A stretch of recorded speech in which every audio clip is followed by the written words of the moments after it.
when President Obama said that the troops would be home for the holidays was obviously a very big moment. Of course, it all began, the firing anyway, began in 2003. That's when the first troops went across the border. It's nearly 9 years later that these guys are finally coming home and that Iraq gets its country back.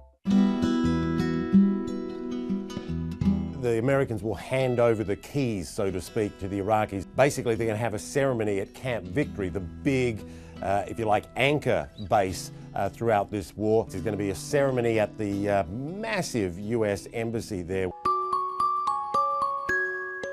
Well, all of this comes after a deal done by the Bush administration, and that was an agreement to have all US troops out of Iraq by the end of this year. Then the Obama administration, they negotiated for a while to try to get some US forces, 20,000 or so was mentioned, to stay in Iraq after 2011.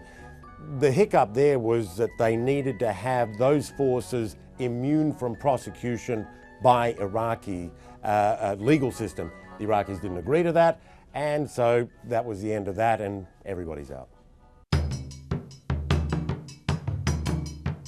There are going to be a lot of US troops staying in Kuwait. There's 23,000 based there and have been based there for years now. Some US forces are going to stay as trainers. That's not going to be a lot of people. You're talking maybe a couple of hundred people. And you've also, let's remember, got US forces in other parts of the region, Bahrain, Qatar, the United Arab Emirates. There's talk of the US having increased warship presence in the region too, so they want to keep that footprint there in the Middle East.